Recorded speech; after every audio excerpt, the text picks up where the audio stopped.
All right, everyone, today we're diving into materialism. Simply put, it's the idea that everything in the universe, your thoughts, feelings, even that coffee cup on your desk, can be explained by physical stuff like matter and energy.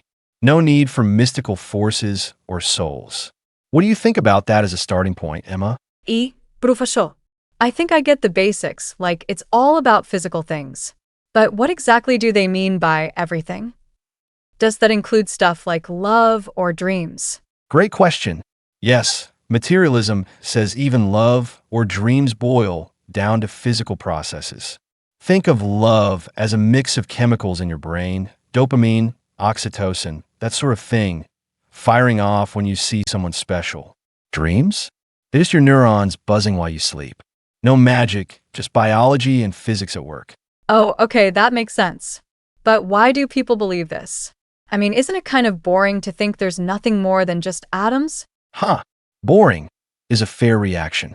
People lean into materialism because it's grounded in what we can observe and test. Imagine you're fixing a car. You don't pray to a car spirit. You check the engine, right? Materialism applies that logic to everything. It's not about stripping away wonder. It's about finding wonder in how complex this physical world can be. I see. But what about something like my imagination that feels so not physical? How's that just matter? I love that you're pushing on this. Imagination is tricky because it feels so free, but it's still your brain doing the heavy lifting. Picture it like a movie projector. Your brain's the machine, and imagination is the film it plays. The images might feel limitless, but they're coming from neurons firing in patterns based on what you've seen or heard before. Okay, I think I'm getting it. But Professor, why do some people hate this idea so much?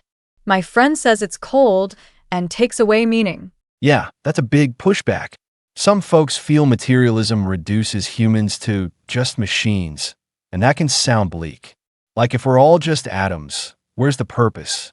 The counterpoint is that meaning doesn't need to come from something beyond the physical. It can come from what we do with our lives, like building connections or chasing dreams, all still rooted in this material world. Oh, that's cool. So we make our own meaning? But wait, what about religion? Doesn't it clash with this totally? You're spot on. It often does. Many religions rely on non-physical ideas, like a soul or a god, which materialism doesn't buy into.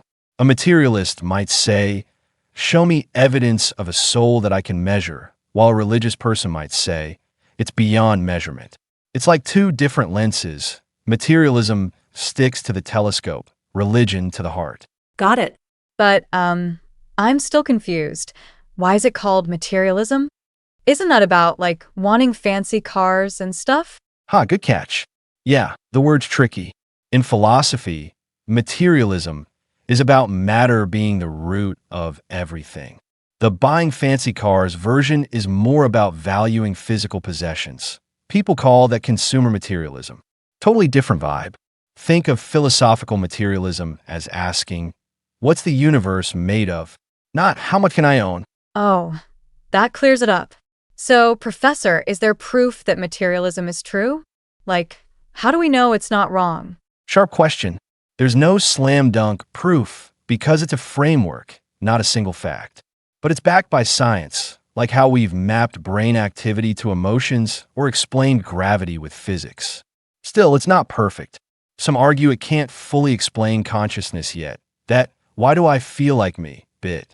It's a work in progress. Yeah, that consciousness thing is wild. So it's not, like, settled? There's still debate? Exactly. It's not a done deal. Materialism's strong because it keeps things simple. Everything's physical, no extras needed. But critics, like dualists, say there's a non-physical mind or soul we can't ignore. It's like a cosmic detective case. Materialists are betting on one suspect, but the jury's still out. Haha, cosmic detective. That's fun. Okay, last thing.